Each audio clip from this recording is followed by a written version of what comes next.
Hello again, good people. Today is not one of the best days to be stuck in lockdown, because what I was going to do today was paint another ballpark rapid strike that I'm doing for somebody. It's all ready to go, everything's sanded down. The only thing I've got to do is, I don't know if you can see this, I've marked out where the cuts have got to go to mount the rev trigger. I've got the switches all installed. All I've got to do is Dremel out that hole for the rev trigger, make sure that functions properly, and then paint it. However, I can't. It is an absolutely horrible day outside. If I try to spray, it's cold, it is wet, it is damp. If I try to spray paint, it will turn out horrible and have to be redone, so I'm not going to do it. Now, if it wasn't for the lockdown, I'd be at home and I would paint inside, which isn't really all that clever, especially if you're me and you don't use a face mask. But, as I said in the previous video, I'm at my girlfriend's flat, and, well, I'm sure she'll be okay about it, me painting inside. I really don't want to make her flat stink of spray paint for 3 days. So I will get the rev trigger mounted this afternoon, but for now, that's got to go on the back burner. This is one of the reasons for delays in things getting finished and sent out through the post for people. What am I going to do today? Rather than sit around twiddling my thumbs, I'm going to finish this off. This, as you can see, is a Modulus EC10, and I've been tinkering with it for some time. One of the things I like to do is look for new motor options, because, you know, it isn't written in stone that you have to use any of the current crop of hobby special motors, you know. People put a lot of work and effort into getting those designed and made. They invested a lot of time and money in them, and they're great, and I love them, and they make life so much easier for everybody. But there's a part of me that still likes mucking about on eBay trying to find decent motors, and sometimes it pays off. I found some a couple of years ago that, to all intents and purposes, are exactly the same specs as Michel 2.0s.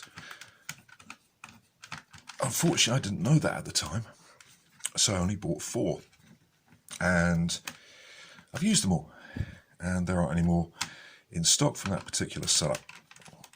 I've also bought a load of other motors, very cheap, off eBay. And one of the things I was looking at was using the stock tray and just some NIMH rechargeable batteries in there, and getting, you know, decent performance for low cost. Now, I wasn't expecting to break any FPS records, so occasionally I'll take a punt on some motors. You can see the blue end bells on here. These are 3-volt motors, and they're rated for 30,000 RPM and some change, which is great and wonderful, except they've got terrible torque, and you can see part of the end build melted on that. Basically, rapid fire, your FPS drops off. These were getting about 90, which for the stock cage and wheel geometry is okay. The torque was letting them down, so they've got to come out. So why do I want to do a Modulus? Why don't I just do another Strife? One, I like the shape, with the exception of this bit up here, this whole horrible carry handle thing, which is going to be removed because I don't like it. I mean, you ever seen anyone carrying a blaster by the carry handle? Because I haven't. Horrible thing. Take it off, cover it up. Apart from that, I like the ergonomics. That could be better, you know, this long faux barrel. It should be possible at a later date, when I've got access to my full set of equipment, to just bore this out and put a big 20mm pipe on there down to here. That would work perfectly fine. I did think about leaving the faux barrel out, but the darts are going to hit the little collar at the front there, so that's not really on. So I'm going to have to stick with this for the moment. The other thing I like about this is it's got a ton of room in it. And if you've watched my video on making your own battery packs, I've got a nice, you know, 10-11 volt NIMH pack that, as you can see, will, with a little bit of work, fit in there perfectly nicely. And more to the point, it will fit in there really, really nicely once we get the handguard on.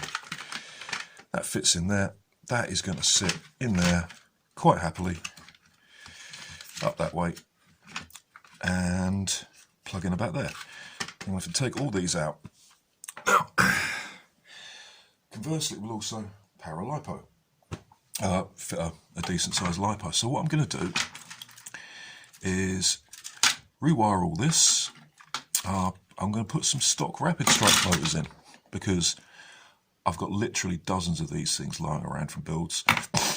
I know they're a little bit torquier than Strife motors. I'm basically going to see how long they'll stand up, to 10 volts. They may last quite some time, they may not.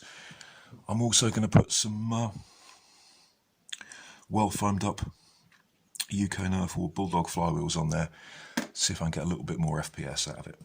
It's going to be a MOSFET build because I don't want to muck about putting a micro switch in there, so I'm going to MOSFET this. And yep, that's going to be it. So the first things to do is to get everything out of the way, and then clean out this so this fits, and take that off. I'm going to get that set up and then show you how that works. Okay, don't go away. Okay, I've marked out everything that's going to have to come off on both sides. You can see I've marked off where the carrying handle is going to have to come off. I'm going to cut that off with the two shell halves together so I get a nice even cut. And to get this in here, the idea is you put the connector in, you just put everything up there. These are going to come off, and that's going to come off. I'm not sure about this or that up there, we shall see. Basically, I'm going to take these off as close as I can, file them down, make as much space. One Dremel, one cutting wheel. I'm going to put that on a mid-range setting. I wear glasses, so I don't need eye protection. If you do this at home, put some eye protection on. Okay, so off we go. Oh, switch is getting a bit icky. So,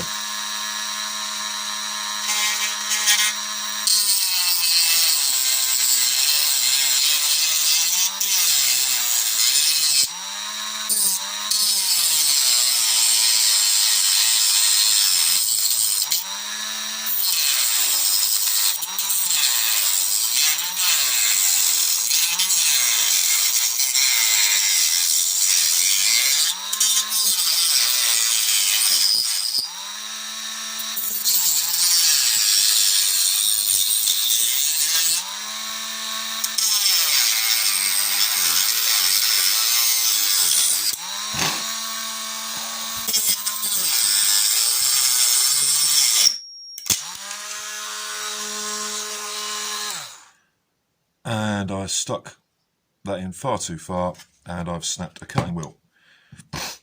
So, learn from my mistakes, make light cuts, and don't get greedy. Anyway, that's the principle, so I'm going to take those off. I won't waste your time. I discovered the other day that I could just pull that off. I discovered the other day that my video editing software doesn't actually have a fast forward feature, so rather make you sit through 10 minutes of me with a Dremel, I'm going to do all this, show you the result. Okay, 10 minutes later, and as so often happens, I've had a change of plan. And the change of plan has got nothing to do with function. It's aesthetics. I think that if I take this off, with this front handguard and battery lid, this is going to look seriously front heavy. Yeah, it's going to be about an inch. I mean, it's just going to look wrong. You know, this, in fact, balances out all this at the front. I mean, I could, obviously, just oomph cut this down, but then it's just a white stripe with slightly different externals, and I'm going to have to make a battery stock, which I will do a video on for those of you who don't want to have to bugger about trying to find places to fit batteries that you don't have to worry about. Anyway, basically what's going to happen, I'm going to have the connector coming out there, we're going to plug that in there, put that in there, put that back on there, oops, put that in there, aha, there's a lip, this worked the first time, that lip there, that goes in there, that goes in there, and there is a lip stopping me, so this is why it's always a good idea to try things with the whole thing put together.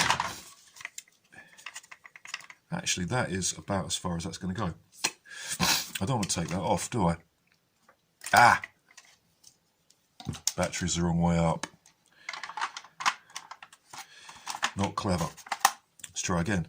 Battery goes in that way, fits in there, goes in nice and securely like that. Battery box fits on there, and that needs a little bit of adjusting. But basically, that goes in there. What's that pushing on? Aha! That is pushing on that. So what I'm going to do, just quickly, take that off about there. Where's the Dremel? Dremel, Dremel, Dremel, Dremel, Dremel. Aha! Let's swap this out. Cut that off as close to here as I can, and we'll see if it fits. Bear with me a moment.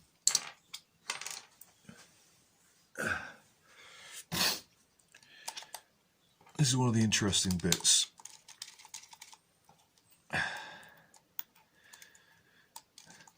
While I'm doing this, I should point out that that battery coped in quite significant testing really well with the two rival motors in my use.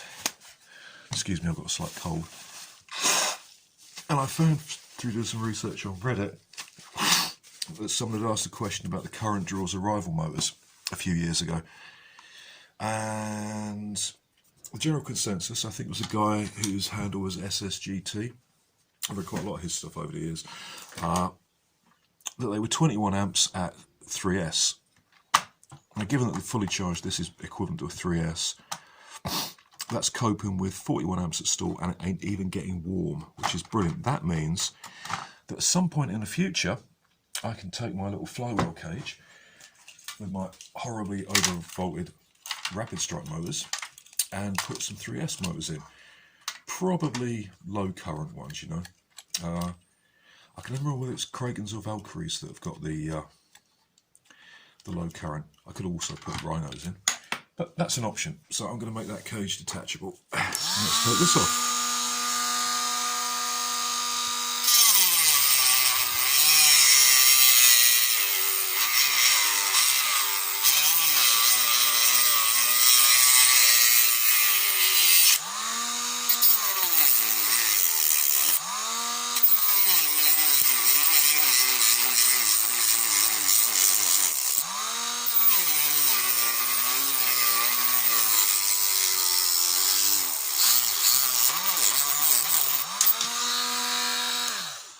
There we go, that's a reasonable cut. Because this is going to be near the battery, we don't want any sharp edges on that, so I'm just going to use an emery board, which I'm really getting into for jobs like this. File that smooth so it's not going to cause any problems. Put that back on there. Oops.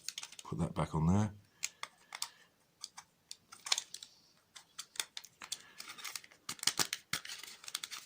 No, wrong way around, that's why. back on there, that back on there, and let's see if this actually sits properly. Yeah, a bit tight. It's bending a little. Can I get away with taking that off there? See if this fits without it. Yeah. Okay. What I shall have to do then, because I obviously want this retaining screw to hold the thing closed. Ah, that little tab there will hold this flat. So, if I take this off about here, say,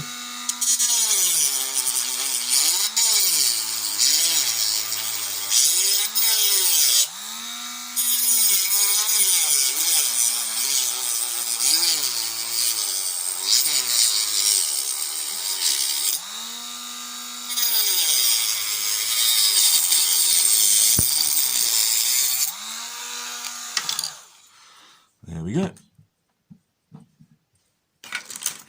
Let's see how this goes. If it is likely to flap about or be a bit unstable, I can always glue it in for a little bit more stability. Okay, no sharp edges.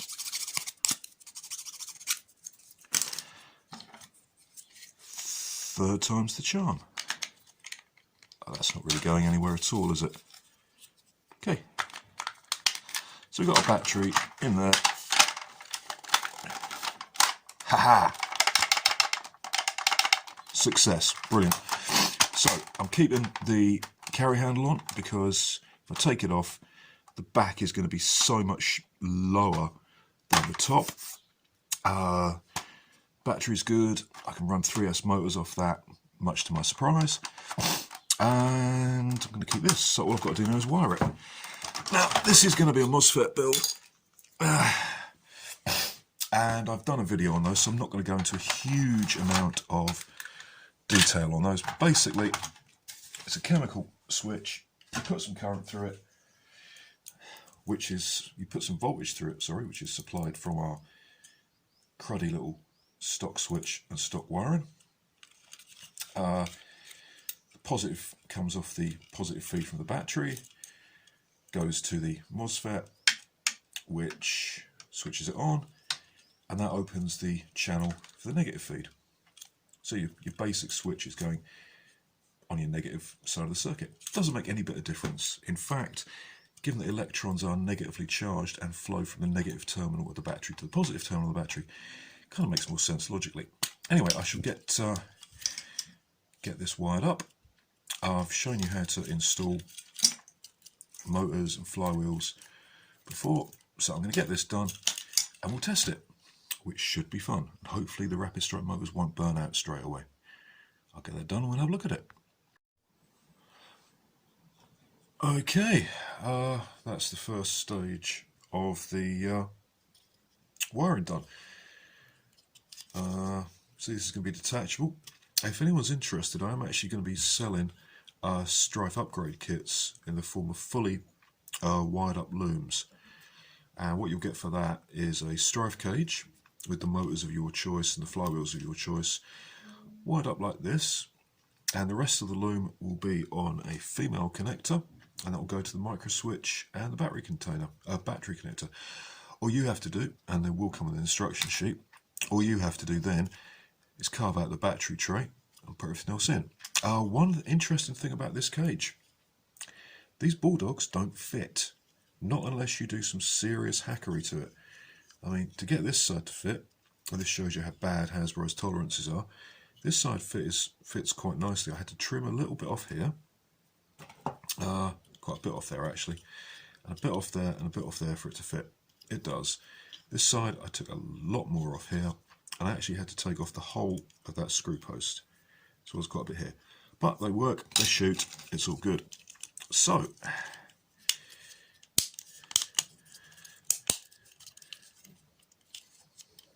yeah, it's not perfect, but what the hell.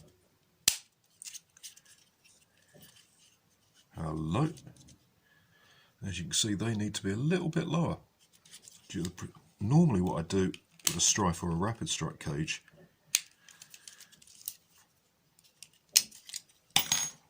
is I use this as a depth gauge, and let's try these a little bit tighter. That's better. Let's try that.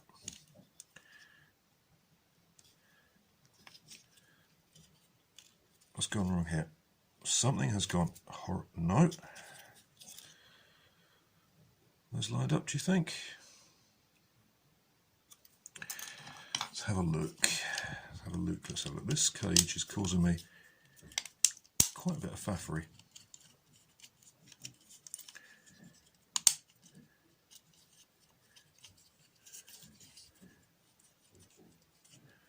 Not entirely happy with that.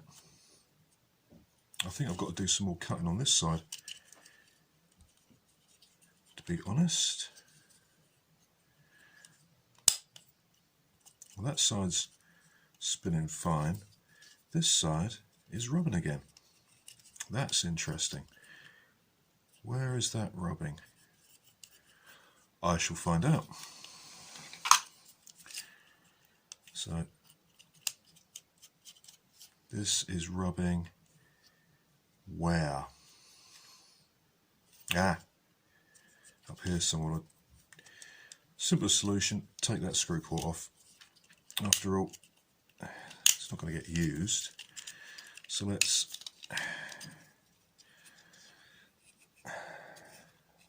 it's up here. Well, if you're going to start amputating things, do it properly. Don't faff about. I'm going to have that bit out as well because I don't like that bit.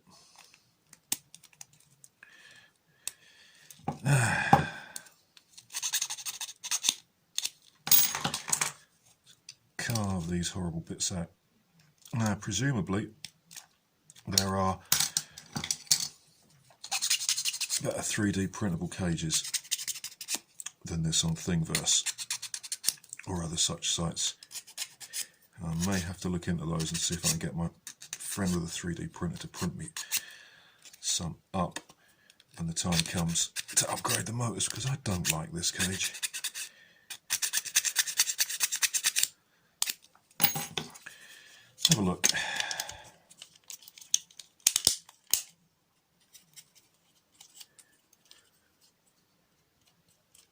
Yay. Right. Darts. Battery pack. Whoa.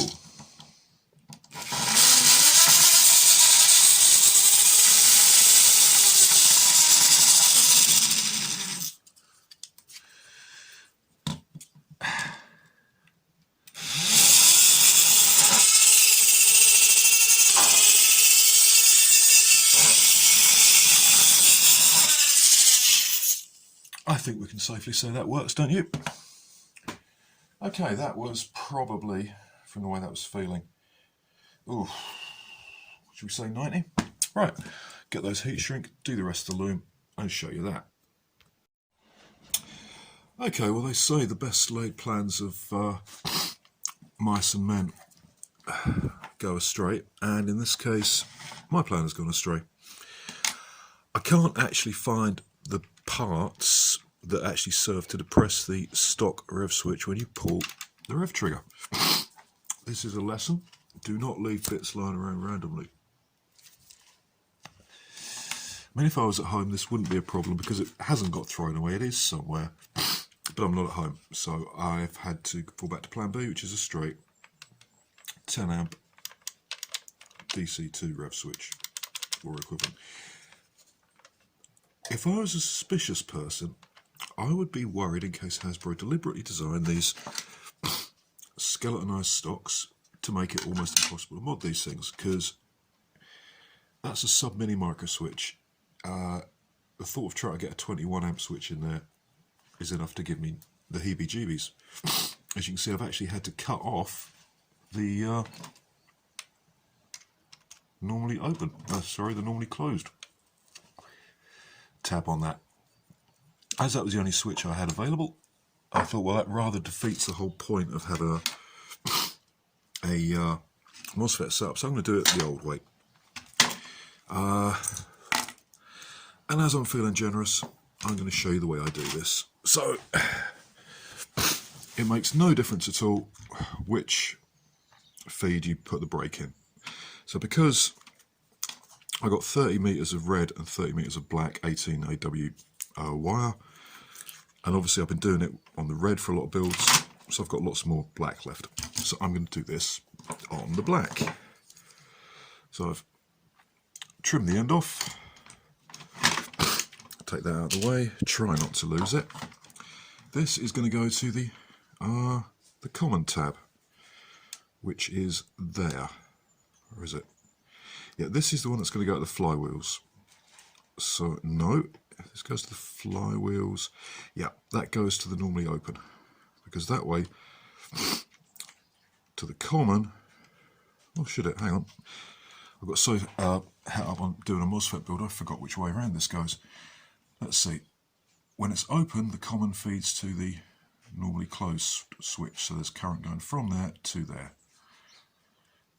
Yeah. From the battery, it should be on the normally open, so I just slot that through there. Because I like making mechanical joints, I'm just going to bend that up there, a little piece of wire up there. Then we're going to switch our soldering iron on, wait for that to heat up while we plan the run. This is going to get interesting, because we do not want this mucking about. Oh good, that fits. That will actually fit through there. So we're going to need this, as this is coming off the battery, this is going to need to come down to, oh,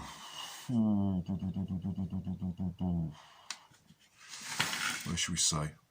Probably best to be on the generous side, so we'll cut that there. There we go. And then the other side of this part of the loom, this is going to come from the common. So when the switch is open, there is no current going to any connector. So I'm going to feed this to the common.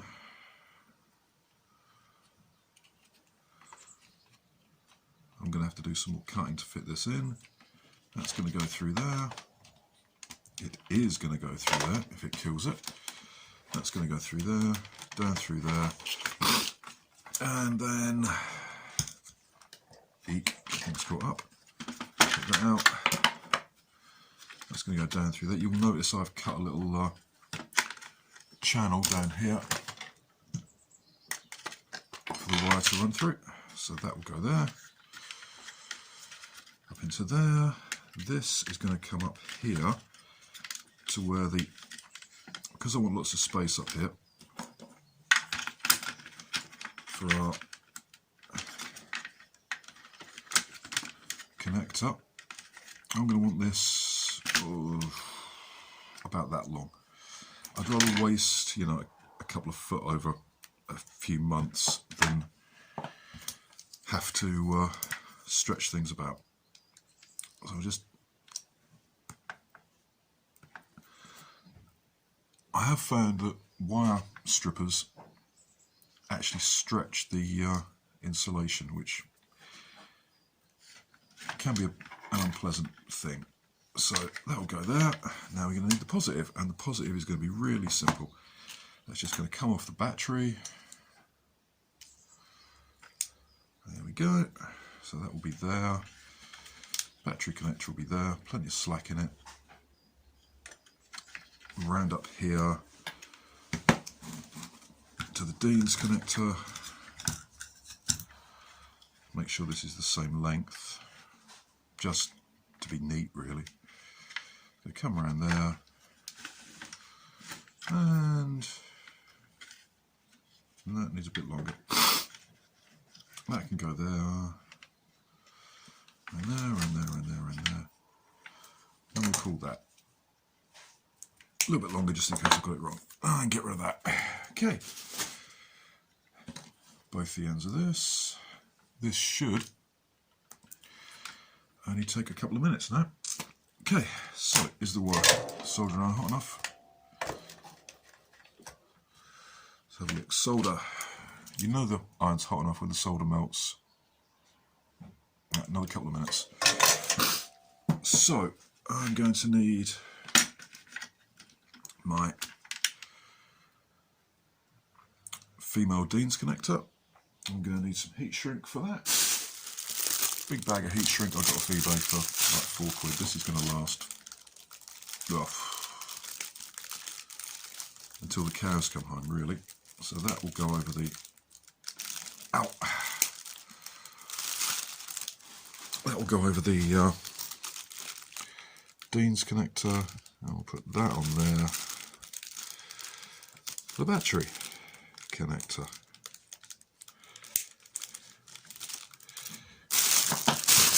And just to make things look nice and professional, we'll use a bit of larger heat shrink to go over the XT60, around about there. Okay, that's all the heat shrink done. I'm going to need a male XT60. When you're soldering battery connectors and other connectors up, it is quite often a really good idea to have them, a female which will go on the battery and the male put together, because this is thin nylon of some description. It's sensitive to heat. You don't want the pins coming out of alignment. You don't want this all getting mucked up with the heat. So if you put that in there, any heat deformation is pretty much cancelled out. So, is the soldering iron hot enough yet? Let us see. Okay. Yep, that's good. So we've got both our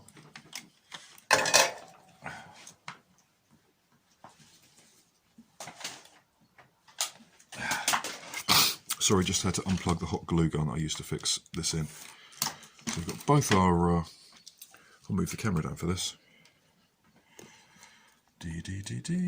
Aha! That's better, isn't it? So we've got both our wires in there. I'll just take this out for clarity. And this is a simple physical joint, so tin, hold, solder.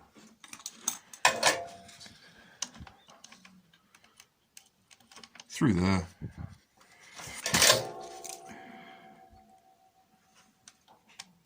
Hold that on there until the components are heated up, and there you go. Fairly decent joint. So that now goes down through here. Of course, if you don't, I'm going to have to do a little bit of trimming on the other side to stop that rubbing, I think. Good point about this setup. So it gives us a nice firm click, and this will actually just sit on there, which does a reasonable job of keeping the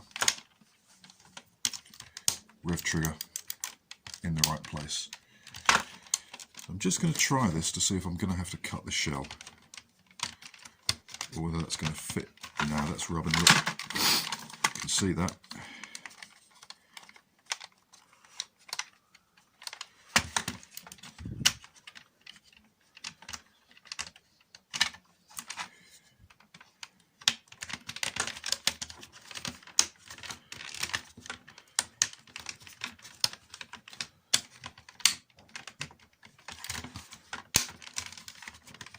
Yeah, that wire is impacting right about there like that. So if I can move this, this is why I put a little bit of slack in. Not huge amounts, but just a little bit. See if I can get this to close. Is that going to work? That's better. So I can then run that back through there. Great stuff. So that's good, I think.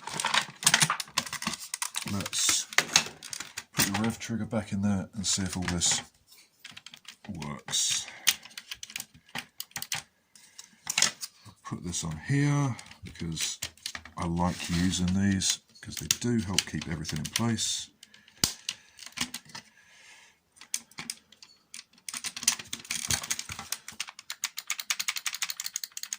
You hear that?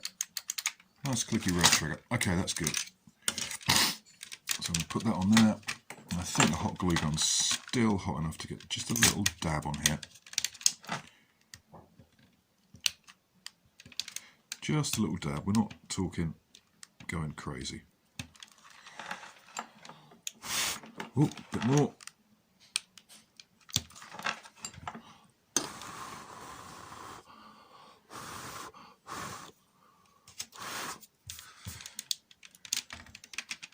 Okay. Is that going to impact the trigger, or do I have to move it? Where's the trigger? Trigger, trigger, trigger, trigger, trigger, trigger, trigger. Yeah, that needs to be on the other side. So we'll just run that round the back of this screw post here. That's better. Everything, whoops, everything still comes down. Okay, yep.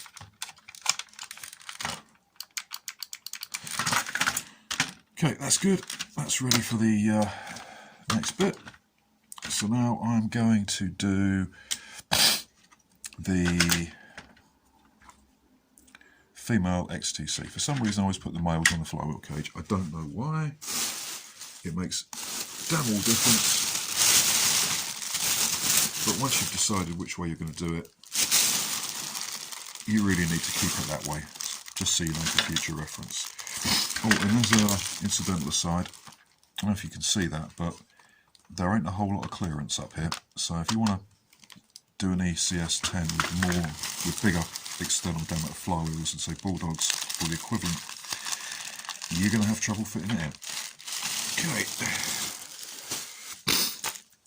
So I've got me female, which I'm going to use, and I've got a male, which I'm going to use as a heat sink. Well, that's a tight fit. Come on, get in there. There we go. Right.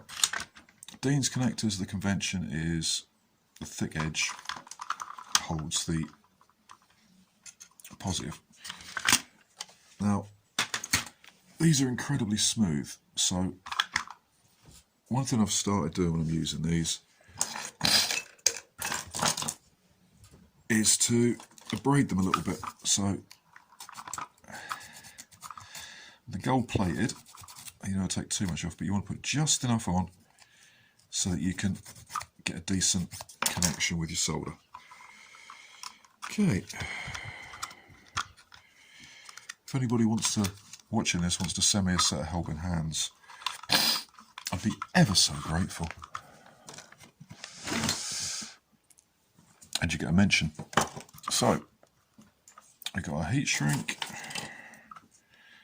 We're gonna, as you can see, it got bent up in transit, so we're gonna squeeze it open.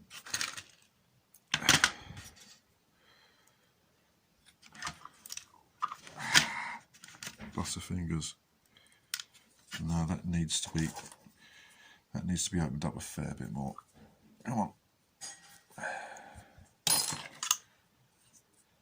Come on. These push to open tweezers are quite good for stuff like this. That's better. So that goes on there. So, standard procedure. Clean your tip. 1, 2, 3. Components hot enough to melt the solder. You're tinned.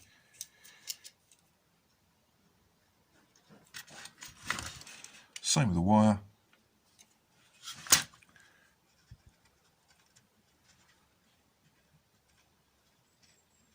I should be using a longer length of solder for this. Please be careful. Okay, that's the negative. I'll tin the negative terminal on this. Get that all the way down.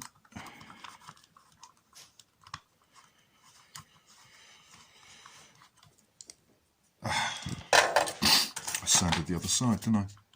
Oh well.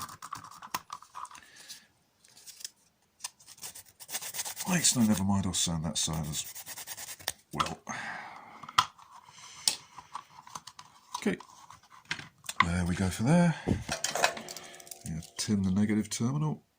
1, 2, 3, 4, high enough to melt the solder. Now, hold them together, heat the wire up.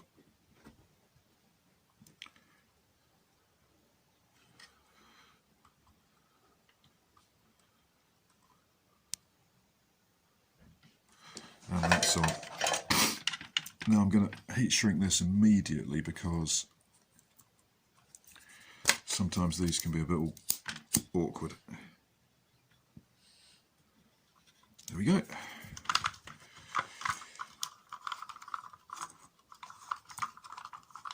Now as I'm here, I might as well do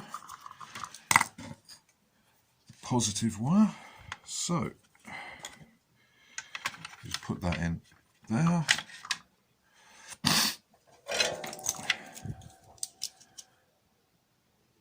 Tin the tip.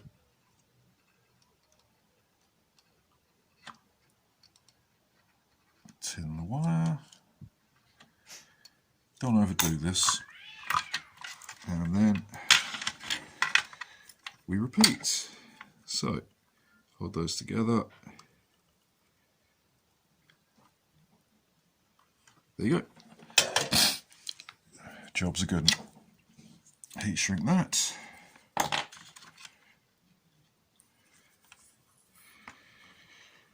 That over there.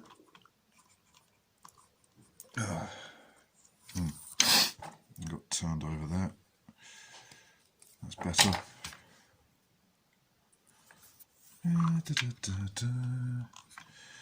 And then we can heat that up.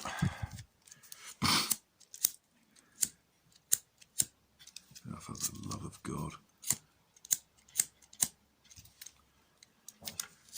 That's better.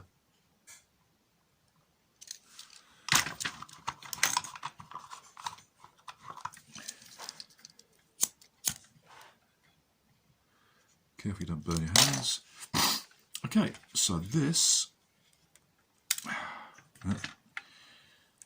comes off there, plugs into there, so we've now got our removable flywheel cage. And this comes down here to where we're going to put our XT60. And it's the same procedure. We've got our two lengths of heat shrink in there, stretch that open,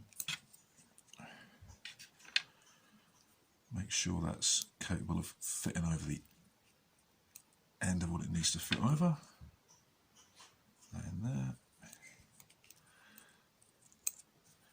Okay, that goes there. Now we've got the other one. That goes there. Now at this stage, it's actually worthwhile doing some checking. Where's the battery? The battery has a female connector, which means I need the male connector here. Decent quality XT60 has the polarities marked on them. That's how you know if you've got a decent one or whether you've bought a dodgy one. So positive is the flat side, so we'll do that first. Take my little vise, tighten up. Again, I'm using the other side of the connector as a heat shrink.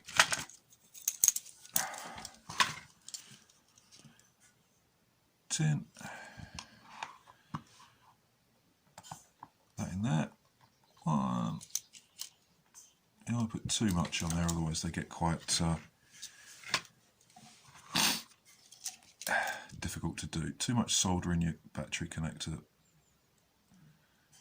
and really you're asking to melt something because you'll have to hold the soldering on it for absolutely ages. So, same procedure. Hold the two together, heat them up. There you go, you can see the smoke.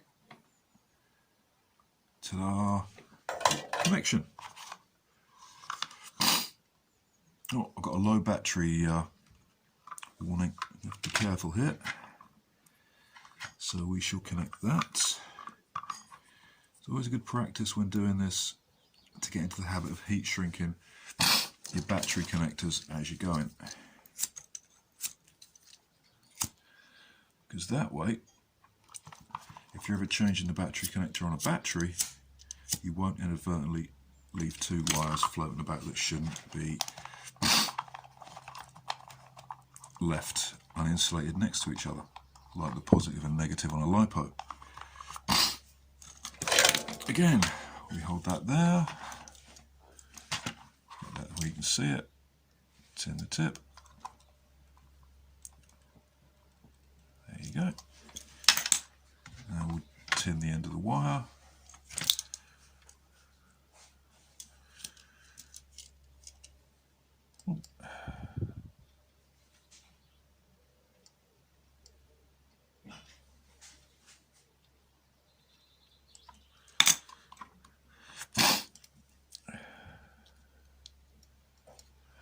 Better. Right. 1, 2, 3, 4, 5. No, not enough. Not enough solder on that wire. It's actually quite hard to see what you're doing here. That's better. With a camera in the way. 1, 2, 3, 4, 5. That's melting. And there we go. So, we're about ready to test. Put the heat shrink on. I'll put this on when everything's ready to be buttoned up.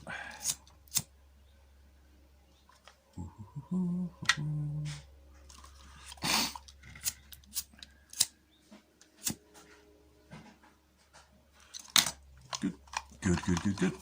Let's see what we've got. Yep, that's fine. That fits in there. And we'll come down there. So to put the battery in, when everything's buttoned up, we shall just pull this down here, connect that into there, stuff that up in there, and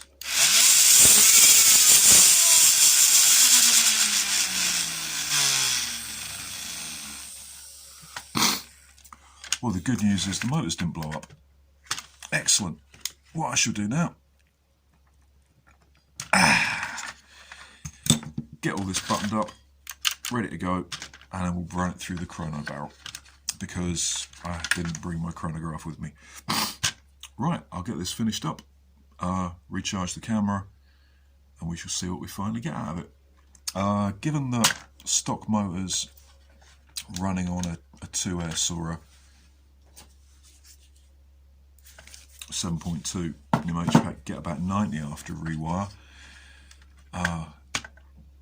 Michelle's on a stock cage and stock wheels get about 100. Bulldogs, they get about 120. Stock motors overvolted to about 10. I'm guessing about 110 maybe. We shall see. Right, don't go away, this is the exciting bit. Okay, everything's ready. I've got some cruddy used worn darts that I picked up around about the dart bin because that's the sort of thing you like to pick off the floor of war. For those of you who have actually seen me in any of my previous videos where I make a rare personal appearance, yep, I've had a haircut, getting down my bad Viking self, and my girlfriend and her daughter rather kindly did some rather nice Viking ink for me. Anyway, freshly charged, let's see what we get. I'll subtitle these.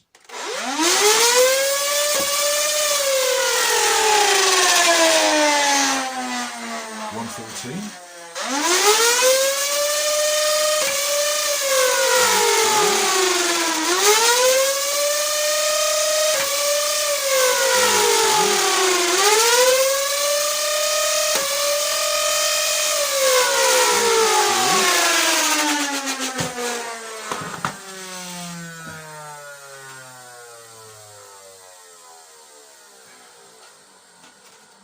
try those again. These are what I've got available at the moment.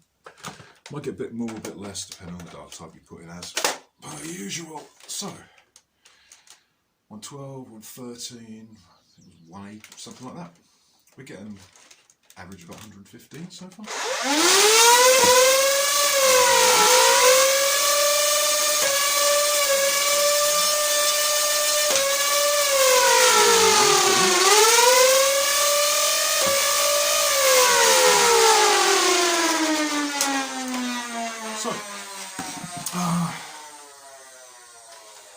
Battery pack works fine.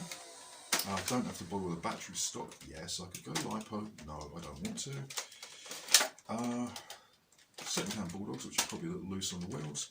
Stock motors, I'm getting a high of 118. And an average of about, I don't know, 107, 108. You know, for an indoor game, or a game in the UK where you've got a 130 FPS cap, that's quite reasonable. And it was cheap too. Yeah, I like that. Okay, that's the end of this video. Don't go away though, because we have a little feature after this of some stuff a customer sent me. I'm doing a bullpup rapid strike and a select fire strife for him, and he sent me one of his mods, some pictures of it. It's a rather nice Prometheus, I think. So, hope you enjoyed that. Hope you enjoyed this. If you like it, say so in the comments. If you don't, hey, use the handguard. If you don't like it, say so in the comments. And if you really like it, subscribe or send me money or something. Anyway, flip up front side. Totally useless. I've been Felix, the Fine Fortune. You've been the audience. Could sell this, I suppose. Anyway, that's it, and I'll talk to you next time. Thank you very much.